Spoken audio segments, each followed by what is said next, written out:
Boa noite. O julgamento do caso Marceline continua. Pela manhã, a acusação sustentou que os réus mentiram durante todo o processo e somente agora teriam combinado uma nova versão de que queriam dar um susto em Denise.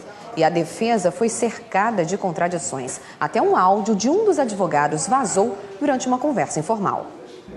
O julgamento começou com quase 2 horas de atraso, sem a presença de Charles McDonald e Rafael Leal, conhecido como Salsicha. Durante toda a manhã, o promotor tentou convencer o júri de que Marceline, acusada de ser mandante do crime, mentiu durante todo o processo. Ela mentiu no inquérito, não falou de susto, de nada, depois veio essa história do susto. Mentiu sobre o Charles, mentiu sobre o triângulo amoroso, mentiu sobre a contratação do Charles para fazer essa cobrança, apenas isso e mais nada. Mentiu sobre o Charles trabalhar no Bradesco. E agora, ela vem com uma outra história, a história do susto. Rogério Marques estava convicto de que o grupo não pretendia apenas dar um susto em Denise. Se ela queria realmente parar a Denise, queria afastar a rival, o plano realmente teria que ser o que ela fez, ou seja, matar a rival, mandar matar a rival. E para isso foi adquirido uma arma de fogo, não foi adquirido um balão para estourar e dar um susto na Denise. Não foi adquirido qualquer outra coisa que não tivesse o poder de matar. Foi adquirido uma arma de fogo, uma pistola semiautomática, que foram efetuados 3 tiros na direção da cabeça do motorista do carro. Quer dizer, isso não é susto em lugar nenhum do mundo, isso é susto, isso é assassinato. A defesa teve o mesmo tempo que a promotoria para expor a sua versão dos fatos, dividido entre os 3 advogados. Esther Coelho defendeu os 3 homens acusados pelo crime. Fernando Almeida foi o defensor de Karen Marques. Ele tentou convencê-la de que a versão do susto poderia dar errado. A conversa informal foi gravada porque o advogado deixou o microfone da mesa aberto. Agora ver se cola esse depoimento agora. É outra história, tive que mudar tudo. Passei 2 semanas estudando o processo, de ontem para hoje eu tive que mudar tudo diante do teu depoimento. Uma palavra que tu botaste ali mudou tudo que nós tínhamos planejado. O que nós poderíamos fazer hoje, se tu quiser ganhar tua liberdade hoje, eu comecei até com promotor. Antes de iniciar, Excelência, eu peço aqui, Excelência, uma questão de ordem. Karen está arrependida pelo depoimento que ela prestou, que não é verdadeiro. Então, assume tua responsabilidade.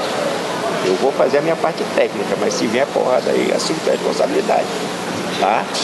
Já o advogado de Marceline permaneceu com a tese do susto. Para ele, houve equívoco nos depoimentos anteriores. E isso levou os réus a mentir nas várias fases do processo. Tudo aquilo que foi apurado durante o inquérito policial não é verdade. Inclusive, nem na fase processual, quando os réus foram ouvidos em juízo, também não é verdade. Mas quando eu entrei no caso, eu vi que aquilo não tinha como sustentar. E pedi para que fosse falada a verdade. Marceline mentiu em algum momento? Mentiu desde a polícia. Ela mentiu por 2 motivos. Primeiro, porque ela foi orientada pela sua defesa técnica. Os advogados da época acharam que seria melhor para ela. Acharam. E ela, como foi orientada, o fez. Assim o fez. E também porque naquele momento, como ela disse em plenário, não podia expor o verdadeiro motivo. Explicar qual o motivo, dizer que era por causa de uma traição. Todos os argumentos expostos no plenário do júri levavam os 7 jurados a tomar 2 decisões diferentes. Os 5 réus poderiam responder por tentativa de homicídio ou por lesão corporal. E, de acordo com o juiz, as penas que eles teriam que cumprir caso fossem condenados também seriam distintas. Caso o júri entenda que foi realmente uma tentativa qualificada, a pena base que o juiz vai fixar na primeira fase da sentença vai partir de 12 anos. Se eles afastarem a qualificadora e for tentativa simples, a pena base parte de 6 anos. Entendeu? Então tudo isso quem vai decidir é o júri. Se for lesão corporal, passa para mim, aí eu vou verificar se a lesão é leve, grave ou gravíssima. A lesão leve é delito de menor potencial ofensivo, competência do juizado especial criminal. Já a lesão grave ou gravíssima, a pena é maior, entendeu? Acho que é de 2 a 6 anos a grave e a gravíssima é maior. Nós entramos em contato com o ex-advogado de Marceline, o Dr. José Bezerra de Araújo. E ele não quis se pronunciar sobre as alegações do atual advogado da Socialite, de que teria orientado Marceline a mentir. E vamos agora direto para o Fórum Enoque Reis, ao vivo com o repórter Emanuel Cardoso, para saber mais detalhes do julgamento. Boa noite, Emanuel. A gente viu ainda há pouco na reportagem da Teia Morel que o promotor falou durante a manhã. O advogado da Marceline se pronunciou no início da tarde e logo depois a advogada dos 3 réus, que são o Charles, o Ednei e o Rafael, conhecido como Salsicha. Por último, o advogado de Karen realizou a defesa da acusada. O que eles alegaram? Boa noite, Amanda. Boa noite a todos. Olha, o advogado da Marceline, o Egnaldo Mota, ele argumentou com o júri que o ciúme da cliente dele não era torpeza, contrariando a afirmação do Ministério Público. Ele voltou a afirmar, o advogado, voltou a afirmar que Marceline agiu porque estava sob pressão, sendo perseguida pela vítima, pela Denise, e por isso ele pediu que a Marceline fosse absolvida, porque, segundo ele, o crime cometido não foi tentativa de homicídio qualificado e sim lesão corporal leve. E, portanto, como Marceline já está presa há mais de 11 meses, ela já teria cumprido a pena referente a esse crime.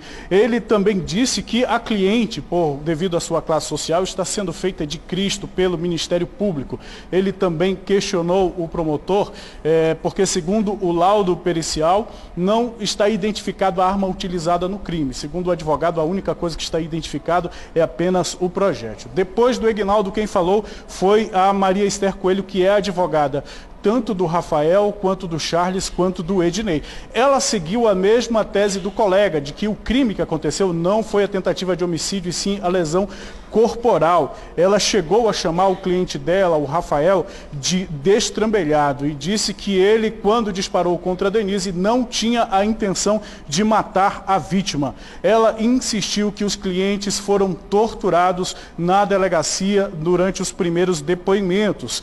Ela também afirmou que, com base no laudo da perícia, a Denise em nenhum momento sofreu risco de morte e tentou argumentar com os jurados, tentando sensibilizar os jurados de que quem está realmente sofrendo risco são seus clientes que estão presos na penitenciária. Depois, o Fernando Almeida, que é o defensor da Karen, também pediu a desqualificação do crime de tentativa de homicídio. Ele usou o laudo para fazer essa argumentação e disse que, por ser pobre, a Karen chegou a ser discriminada aqui no tribunal. Ele admitiu a participação da cliente apenas como uma pessoa que indicou o local onde encontrar a arma e não que teve participação direta na tentativa, no que ele chamou de tentativa de lesão corporal contra a Denise.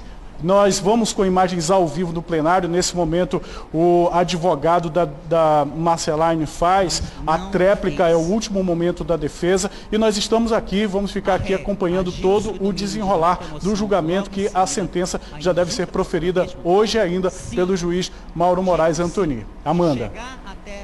Obrigada, Emanuel. A gente volta a qualquer momento com você, com essa sentença que todos nós queremos saber qual é a decisão final. Muito obrigada pelas informações. Daqui a pouquinho a gente volta com você. E hoje, de madrugada, bandidos desafiaram a segurança da sede da Ordem dos Advogados do Amazonas. O local foi invadido por criminosos que não levaram nenhum valor em dinheiro, mas reviraram armários com processos e furtaram computadores e celulares. A polícia acredita que os criminosos invadiram a sede da Ordem dos Advogados do Brasil por essa janela. Ela dá acesso à tesouraria. Os bandidos ainda arrombaram outras 2 salas e reviraram os armários. E nem se importaram com as câmeras de vigilância do local. Os processos da secretaria, processos de inscrição de colegas advogados foram revirados, mas os processos ético-disciplinares, os processos da corregedoria estão a salvos numa sala que tem uma segurança diferenciada e eles não foram atingidos, né?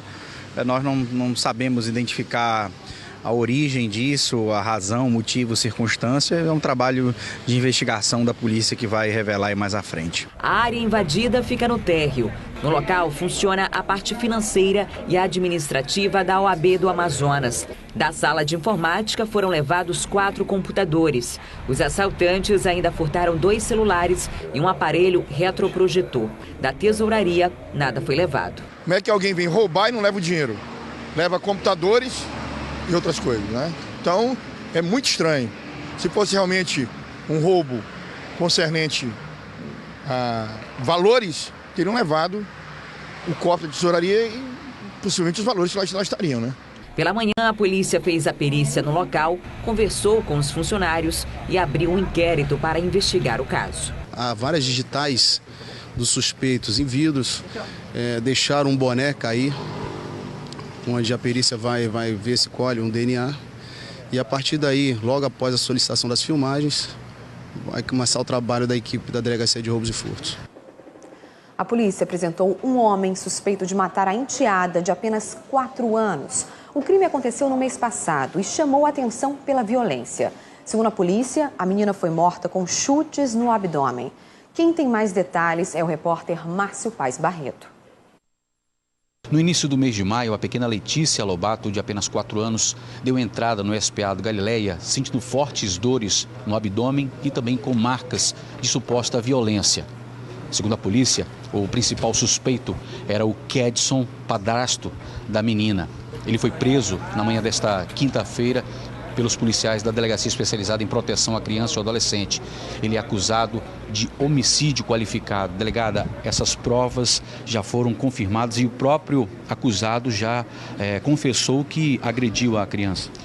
As provas são irrefutáveis, viu? Ele admitiu que desferiu um soco na barriga dessa criança, porém nós temos evidências de que foram 2 pontapés na região abdominal, 2 pontapés letais, que causaram hemorragia interna nessa criança e ela já chegou desacordada no hospital e o laudo necroscópico é muito contundente.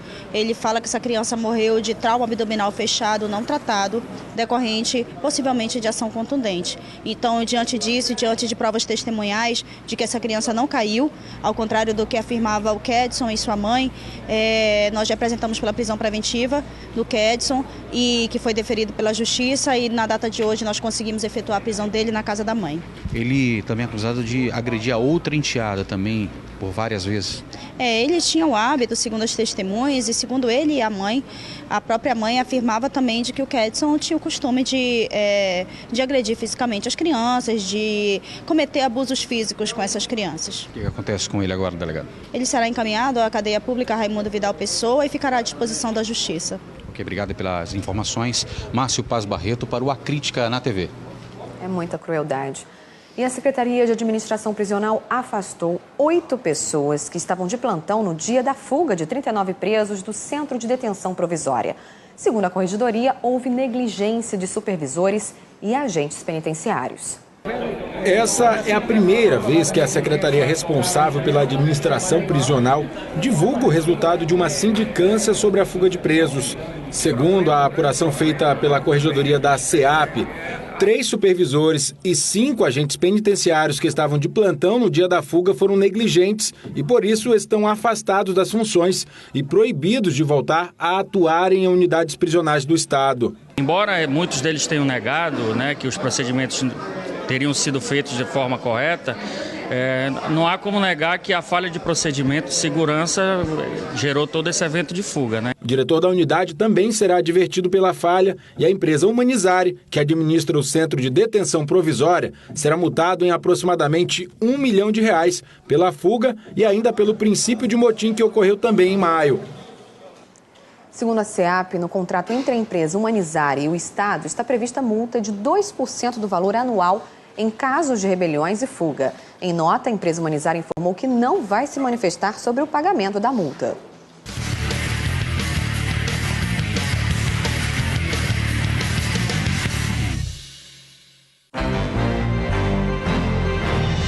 Mais de 40 aparelhos celulares, carregadores, tablets, além de bebidas, drogas, armas e outros objetos foram encontrados hoje de manhã numa revista no complexo penitenciário Anísio Jobim.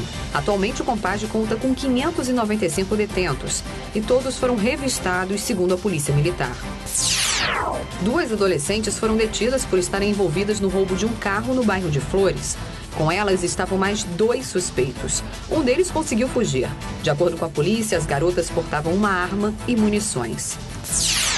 3 homens foram presos suspeitos de estarem envolvidos no roubo e morte de um ex-policial militar no mês passado, no bairro Tancredo Neves. Eles negam, mas segundo a polícia, as investigações confirmam a participação do trio no crime. E daqui a pouco nós voltamos com mais informações sobre o julgamento de Marceline Schumann, direto do Fórum Enoque Reis. Hoje foi dia de comprar produtos sem o peso dos impostos, que normalmente fazem eles ficarem mais caros. A Câmara de Dirigentes Lojistas Jovem de Manaus promoveu nesta quinta-feira o Dia de Liberdade de Impostos em um shopping da cidade. A repórter Adriane Diniz tem mais detalhes sobre essa promoção. Boa noite, Adriane. Boa noite, Amanda. Olha, essa promoção começou hoje, logo cedo, e são vários produtos. E o DLI, o Dia de Liberdade do Imposto, normalmente é comemorado em maio, mas nesse ano ficou para junho, porque simboliza os 154 dias que nós, brasileiros, trabalhamos apenas para pagar impostos. Isso mesmo, desde o dia 1º de janeiro até agora, tudo que a gente trabalhou é para pagar imposto. E para chamar atenção para essa data e também para essa alta carga tributária que temos aqui no país, a CDL Jovem realiza esse evento há 6 anos. Normalmente, esse tipo de promoção, os descontos, a retirada dos impostos era feita em imposto de combustível. Mas nesse ano eles foram para um grande shopping aqui da cidade e eu estou com o Fernando Moreira Neto, que é um dos membros da CDL Jovem. Fernando, explica para a gente por que mudou de estratégia, por que ir para um shopping? Então, foi uma iniciativa nossa onde nós quisemos inovar um pouco. Nós somos pioneiros nisso, nós somos a primeira CDL Jovem do Brasil a fazer num shopping. E a ideia era tornar mais acessível para todos os públicos, porque quando a gente fazia nos anos anteriores, a gente fazia só com a gasolina. Então quem não tinha carro não tinha como perceber essa alta incidência dos tributos, né? E como foi o dia, a movimentação no shopping? Muita gente procurou esse desconto, essas promoções, né? Porque realmente é um desconto real, você não paga o imposto daquele produto. Exatamente. Olha, a gente teve muitos lojistas chegaram para a gente agradecendo pela alta da movimentação no shopping center. Foi realmente uma coisa que superou muitas nossas expectativas. Alguns lojistas até comentaram, né, por alto, assim, que era um movimento pré-natal. Então nós estamos muito felizes com o que aconteceu. É um movimento, sem dúvida, que tornou muito mais acessível agora essa tangibilidade, né? Agora qualquer pessoa pode chegar lá e observar, poxa, então quer dizer que é tudo isso que eu pago de imposto no final do ano? E aí que entra o nosso papel. Obrigada, Fernando. E olha, Amanda, ainda dá tempo de aproveitar a promoção. É só ir no shopping até às 10 horas de hoje. Você, terminando a crítica na TV, é só dar uma passadinha lá no Manauara e aproveitar essas promoções. Vamos conferir mesmo, porque a crise tá difícil, não tá fácil para ninguém não. Obrigada, Adriane. Daqui a pouquinho eu volto a conversar com você sobre outros assuntos. Porque agora o assunto é saúde. O cuidado com a alimentação é mesmo importante para manter uma vida saudável. Mas é preciso ficar atento também aos condimentos que a gente coloca para dar mais sabor às comidas. A atenção tem que ser grande para o principal item de tempero, o sal. Ele é o grande vilão para o surgimento de várias doenças. E segundo a Organização Mundial de Saúde, o brasileiro consome mais sal do que o recomendado. Ele está em todos os restaurantes, escondido atrás do azeite ou na mesa à espera de um deslize. É um vilão desconhecido e eu já tive a oportunidade de conhecê-lo. No caso da Anatércia, o consumo de sal em excesso levou a problemas renais, mas ele também é inimigo de outro órgão vital, o coração. E se engana quem pensa que para se prevenir basta ignorar o saleiro. O sódio está presente em vários alimentos, especialmente nos condimentados e enlatados. Comida salgada dá sede? Que tal um refrigerante? Olha, refrigerante bem gelado mesmo, vai bem com uma boa pizza, uma boa pipoca também assim em casa. Mas essa bebida, especialmente na versão zero, é uma bomba de sódio. O brasileiro consome em média 12 gramas de sal por dia. É mais que o dobro do limite recomendado pela Organização Mundial de Saúde, 5 gramas. Ou seja, 5 pacotinhos desses distribuídos no preparo de todas as refeições do dia. A gente preparou um experimento para demonstrar o impacto do excesso de sódio no organismo. Vamos supor que esta vala seja o nosso corpo e a água, o sangue. Quando consumido em excesso, o sal aumenta o volume de sangue dentro das artérias. Com mais sangue para bombear, o coração fica sobrecarregado e daí surgem as doenças cardiovasculares. Esse excesso, ele fica extra forte. Isso pode originar arritmia, isso é perigoso, pode matar a pessoa. Ou isso pode, com a evolução do quadro, fazer com que o coração, depois de um certo tempo, ele ficou tão forte que ele começa a dilatar, ele começa a abrir. E aí vai originar insuficiência cardíaca. que também é perigoso. O cardiologista dá a receita para evitar esses problemas: praticar atividades físicas, evitar refrigerantes e alimentos muito condimentados. E não é preciso levar uma vida insossa. Existem opções de sal mais saudáveis. O sal comum é o que mais tem sódio. O sal do Himalaia, que é aquele rosa, que está na moda, que é triturado, ele tem menos sódio. Mas ainda assim tem uma quantidade de sódio razoável. Agora o sal light, que é comercializado, ele chega a ter até 65% menos sódio. Outra dica é usar limão para dar aquela temperada. Na Tércia se libertou do saleiro. Com a rotina mais saudável, dá até para sair da dieta sem culpa, uma vez ou outra, e curtir um bom churrasco. Eu vou querer um pouco de sal, né? Ninguém é de ferro. Ninguém é de ferro.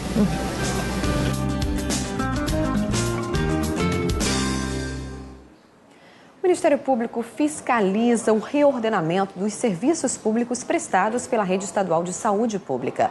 Para a Procuradoria-Geral de Justiça, as medidas tomadas pelo governo não podem prejudicar a qualidade no atendimento ao público. O Procurador-Geral de Justiça, Fábio Monteiro, disse que as medidas tomadas pelo governo não podem prejudicar a qualidade no atendimento à saúde. E, por isso, várias fiscalizações serão realizadas em todas as unidades de saúde. Ao acompanhar essas medidas, identificar se essas medidas realmente alcançam o propósito pretendido, que é a tal economia, né, como também a confirmação, que é o que o Estado tem colocado de forma muito contundente, que a qualidade do serviço não vai ser prejudicada. As fiscalizações iniciaram depois que o governo do Estado anunciou no último dia 20 de maio um reordenamento na rede de atenção básica, que proporcionaria uma redução de R$500 bilhão no orçamento do Estado. As mudanças atingiram principalmente os serviços de pronto atendimento, como CAICs e CAIMs. E pelo reordenamento do governo, haveria um aumento de 150 leitos obstétricos nas maternidades.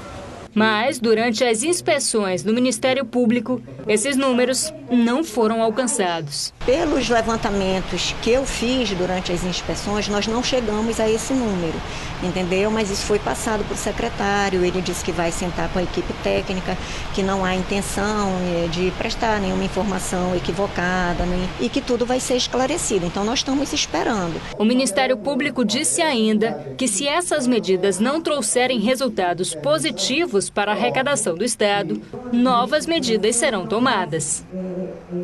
E agora vamos voltar a falar com Emanuel Cardoso, que está no Fórum Enoque Reis, acompanhando o julgamento do caso Marceline Schumann.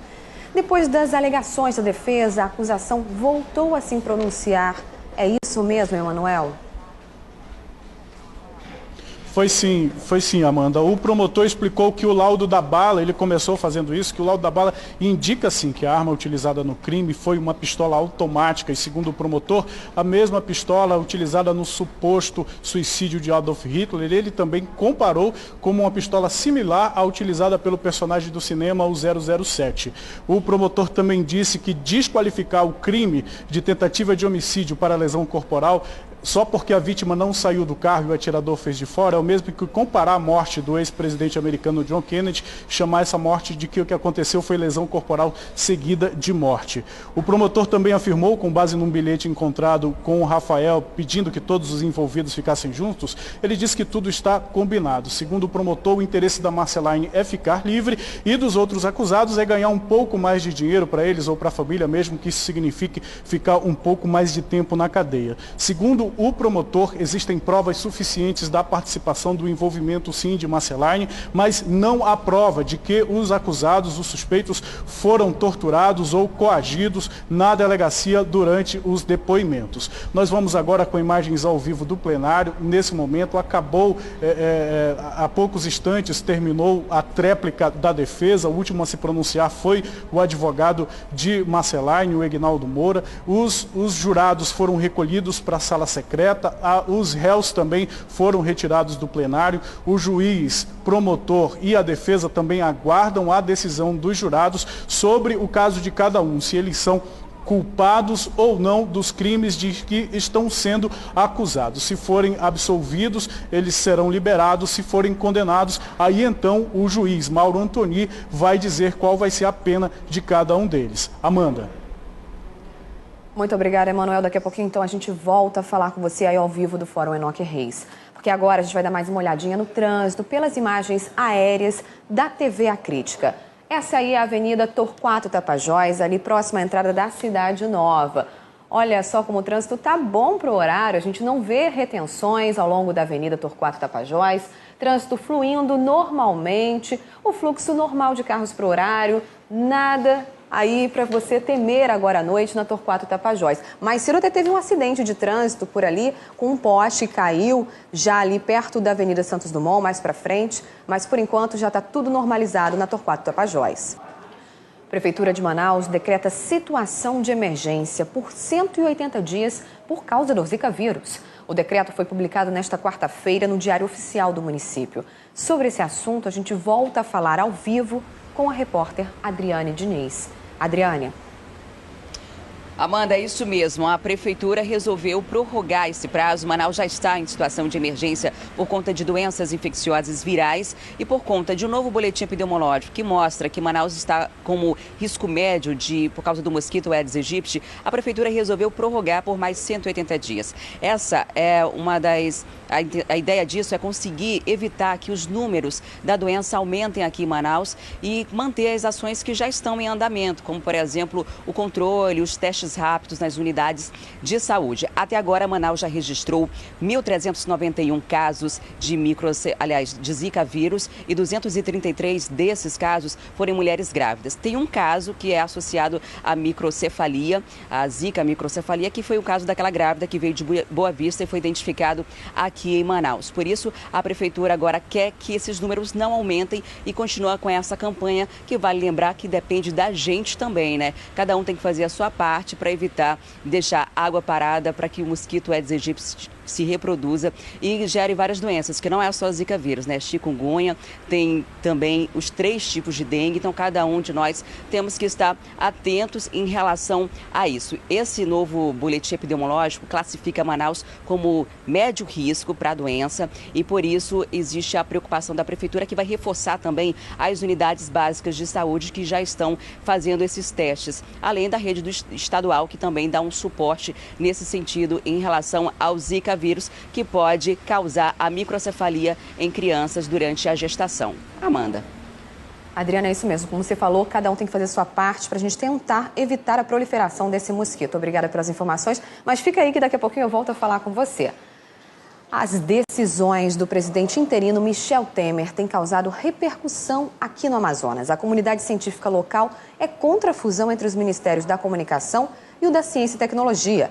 Eles alegam que pode prejudicar o andamento das pesquisas e de novos estudos na região. Cerca de 100 pessoas participaram do manifesto que aconteceu na sede do Instituto de Pesquisa da Amazônia, no Aleixo. O grupo acredita que a fusão do Ministério de Ciência com o de Comunicação é perigoso e um retrocesso para pesquisas em todo o país. Porque o Ministério da Ciência e Tecnologia, ele tem uma função, uma missão diferente do Ministério das Comunicações. Porque a tendência vai ser o Ministério se transformar numa secretaria secundária ou num puxadinho do Ministério das Comunicações. Além de perder a autonomia, a preocupação é não ter um orçamento próprio, o que pode prejudicar o andamento das pesquisas e financiamento de novos estudos. Em vários institutos de pesquisa, como aqui no INPA, em outros institutos de pesquisa que estão sendo ameaçados de serem fechados por conta de cortes no orçamento, né? A gente sabe que a crise financeira do país é uma situação bem importante e que diminui bastante a verba para pesquisa no país, que de forma geral não está sendo vista como prioritária pelo governo temporário. O Ministério de Ciência, Tecnologia e Inovação foi criado há mais de 30 anos e a justificativa do governo federal para a extinção agora é a necessidade de cortes por conta da crise econômica. Mas para a comunidade científica, o prejuízo pode ser ainda maior maior com essa decisão. É uma falta de visão estratégica, né, que o governo temporário está demonstrando frente à população brasileira, né? As pesquisas, elas não são só de uma forma ambiental, que talvez aqui do INPA seja a vertente que mais ganha visão, mas a gente faz pesquisa na saúde, a gente faz pesquisa para desenvolvimento a longo prazo, né? A gente faz pesquisa para qualidade de água, para saber, para manutenção, para qualidade de vida na cidade. E a gente volta ao Fórum Enoque Reis com o repórter Emanuel Cardoso para saber mais detalhes do julgamento dos 5 réus, entre eles a socialite Marcelaine Chuma, todos acusados de envolvimento na tentativa de homicídio de Denise Almeida em novembro de 2014. Emanuel, os advogados dos acusados já se manifestaram mais uma vez depois do segundo pronunciamento do promotor. O que eles falaram? Mantiveram as teses de defesa? E o que está acontecendo agora no julgamento? Olha, Amanda, primeiro vamos mostrar as imagens ao vivo do plenário, isso para a gente dizer que nesses momentos de intervalo é o único momento em que o plenário fica vazio. As 150 cadeiras aqui do plenário ficaram lotadas durante esses 2 dias. Muita gente acompanhando, tanto estudantes de direito como familiares e jornalistas acompanhando o julgamento. Nesse momento a sessão está suspensa, os jurados estão na sala secreta decidindo sobre o futuro de cada réu. Mesmo sendo um julgamento conjunto em que a Marcelaine e os outros 4 acusados estão sendo julgados, os jurados vão decidir sobre a participação de cada um deles no crime contra a Denise. Durante a tréplica, que foi logo depois do pronunciamento do promotor de justiça, a primeira a se pronunciar foi a advogada do Rafael, do Charles e do Ednei. Ela insistiu em dizer que os clientes foram sim torturados na delegacia, por isso que deram os depoimentos que deram na época e que não puderam denunciar, os clientes não puderam denunciar com medo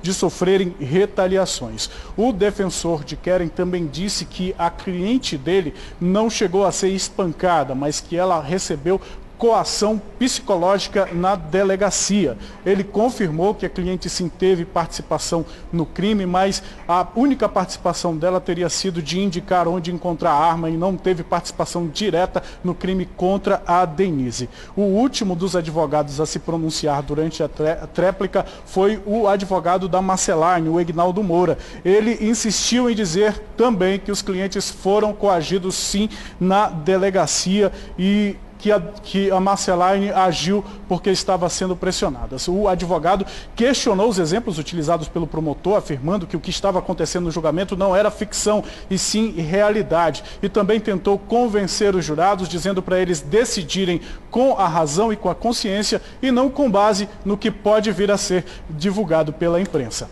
Amanda.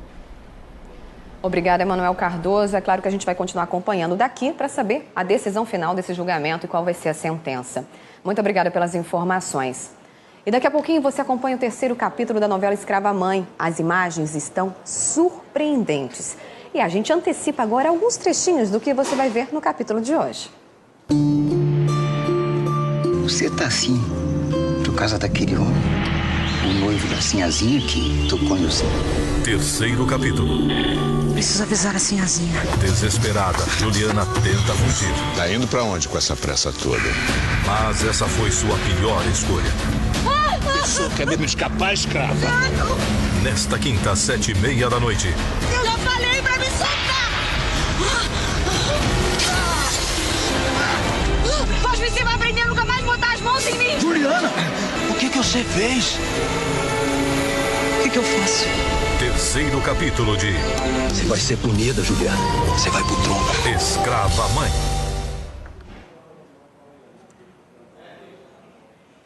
Daqui a pouquinho, o Escrava Mãe começa logo depois do A Crítica na TV. E vamos voltar a falar do trânsito. Nesse momento, a gente está sobrevoando a Avenida Constantino Neri, ali próximo à Arena Amadeu Teixeira. O fluxo de veículos não é grande nesse momento, a gente vê poucos carros circulando ali na Constantino Neri, próximo à Arena Amadeu Teixeira. Ali mais na frente a gente tem a Arena da Amazônia também. E a gente não vê retenções aí ao longo da via, estamos sobrevoando com as nossas imagens aéreas. A gente não pode ver congestionamento lá na frente, não. Tá tudo tranquilo nesse momento ali na Constantino Neri. Começou hoje, vai até amanhã, a 26ª edição da Feira AgroUFAM, lá no campus da Faculdade de Ciências Agrárias, no Coroado. Essa é uma boa oportunidade para comprar produtos naturais com um precinho mais em conta. E quem tem os detalhes é a Adriane Diniz. Quem quiser comprar os produtos agroecológicos tem que vir à feira de 7 da manhã até as 5 da tarde. Olha, tem muita variedade, além de artesanato produzido por pessoas aqui da cidade e do interior do Amazonas. Tem frutas, tem milho, tem tapioca, tem urucu, tem várias hortaliças que são produzidas com o menor risco de contaminação para as pessoas que vão consumir. Vou me aproximar aqui da coordenadora do projeto. O que são esses produtos agroecológicos e de que forma isso ajuda no nosso dia a dia, na nossa saúde? Produtos agroecológicos são produtos sem venenos. Eles são produzidos sem nenhum tipo de agrotóxico e insumos agrícolas. E qual é a diferença de um produto de uma agricultura convencional para uma agricultura agroecológica? É simplesmente você ingerir um alimento saudável. E esses produtos são produzidos aqui por pessoas da terra, que trabalham, fomentam inclusive essa agricultura familiar. E quem perder essa edição, que vai até amanhã, qual é a oportunidade para comprar tudo isso aqui de novo? Todas as primeiras, quinta e sexta-feira de cada mês, que a Feira Agrofan estará ofertando nessa produção fruto de uma agricultura familiar em busca de uma soberania alimentar. Obrigada pelas informações. Eu vou ali para o outro lado, porque tem uma novidade esse ano, que é essa edição, na verdade, que é experimentar sucos verdes, que foram produzidos aqui mesmo. O meu suco já está preparado aqui, vou experimentar. Suco verde de limão, couve, gengibre. E olha, essa aqui é a Semana Nacional dos Produtos Orgânicos e essa é uma ótima forma de comemorar a data. E se você é morador da Zona Norte e está querendo uma oportunidade para ganhar um dinheirinho extra, olha só essa dica. Um projeto da Escola Municipal Dom Milton Correia Pereira, no Monte das Oliveiras, está oferecendo cursos gratuitos de artesanato e reutilização de garrafas PET. Os interessados podem procurar a escola para garantir a vaga.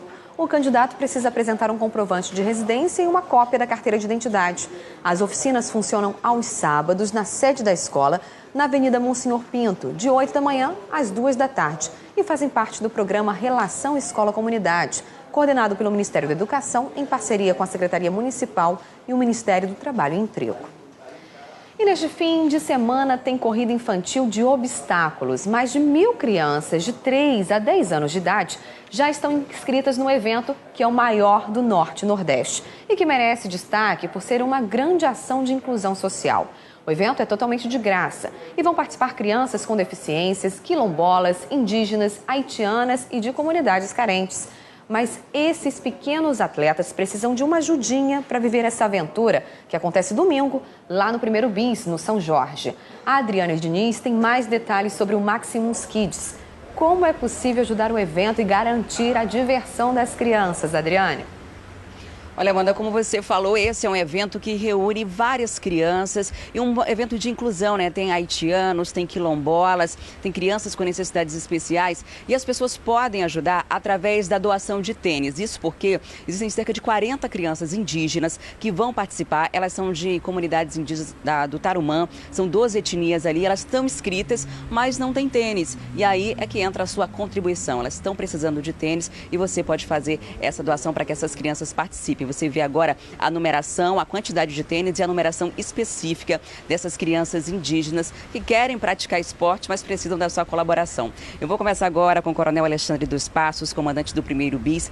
Essa iniciativa reúne várias crianças, assim como o público em geral, e é uma oportunidade também de uma atividade social, de solidariedade, né? Porque além dos tênis, as pessoas podem ajudar de outra forma. Sim, além dos tênis, as pessoas podem ajudar trazendo alimentos não perecíveis, bem como brinquedos. Foi uma atividade pensada em parceria com a To Go, para que nós, como o Exército, no seu serviço militar, que é bem republicano e democrático, dentro do quartel nós temos as várias matizes, raças, credos e classes sociais. Assim nós abrimos as inscrições para essas parcerias com crianças de necessidades especiais, haitianos, indígenas, a comunidade do entorno do Bis, do São Jorge, e depois abrimos para a comunidade em geral. Assim, por meio do esporte, a gente vai ter uma excelente oportunidade para as crianças brincarem, muita sujeira, com saúde e com inclusão. Muita sujeira, essa parte dos obstáculos, porque a corrida tem vários obstáculos para as crianças, mas não são obstáculos tão difíceis. A intenção é que as crianças se divirtam nesse dia, né? Exatamente. Nós temos os portões abertos do primeiro bis para que a criança possa também verificar na comunidade o Exército Brasileiro, a Força de Ação Rápida do Comando Militar da Amazônia e de uma maneira bem lúdica e bem divertida.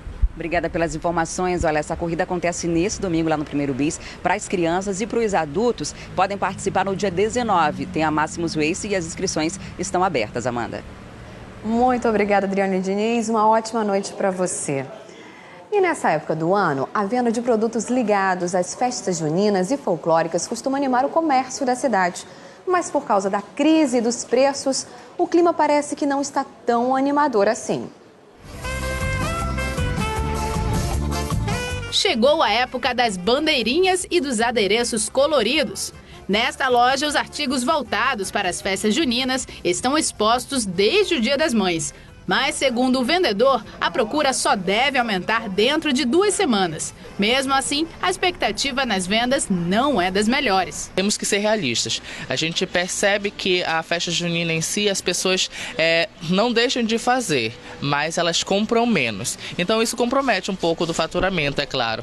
Mas por enquanto já há procura. Tem muita quadrilha, muita ciranda que já está confeccionando. Não só para dançar, porque o Festival do Amazonas é o principal, mas existe os festivais secundários, né? Que existe no São Raimundo, existe na Zona Norte, existe na Zona Leste. Então, as pessoas não vão deixar de dançar, até porque quadrilha, ciranda é paixão, é amor. A pessoa não vai deixar de fazer. A lista de Willis é grande, mas o orçamento nem tanto. E o professor que organiza a festa junina de uma escola pública faz de tudo para não gastar demais. Tá tudo muito caro mesmo.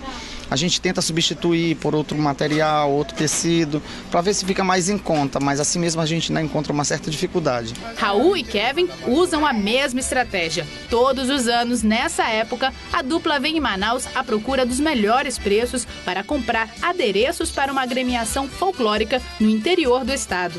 E apesar de as pedrarias e tecidos estarem cada vez mais caros, a vontade de produzir uma bela fantasia é maior. A gente tenta procurar materiais que sejam mais em conta pro nosso bolso e que também saiam bastante, que saiam bem bonitos, tão quanto os que são mais caros. E agora a gente volta ao vivo ao Fórum Enoque Reis, conversa com Emanuel Cardoso para saber o que está acontecendo nesse momento. Emanuel, boa noite. Mais uma vez.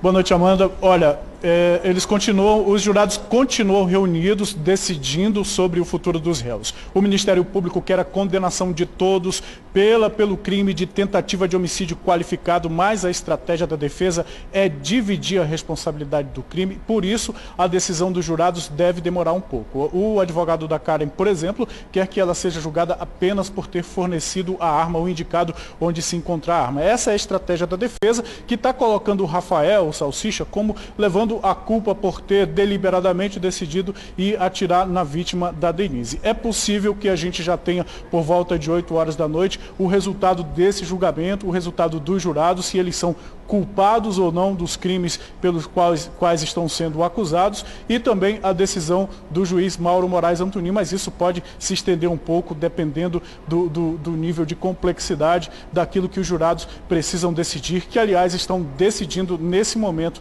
na sala secreta. Amanda. Muito obrigada, Emanuel, pelas informações. Uma boa noite para você. E amanhã no Manhã no Ar, você tem a cobertura completa desse julgamento, com certeza com a decisão da sentença de Marceline Schumann e dos outros réus. E por hoje é só. A gente encerra essa edição com imagens aéreas da Avenida Constantino Neri, ali na Arena Amadeu Teixeira. A gente chegou a registrar há poucos minutos alguns relâmpagos nessa área, então é bom se preparar, porque pode ser que chova mais tarde.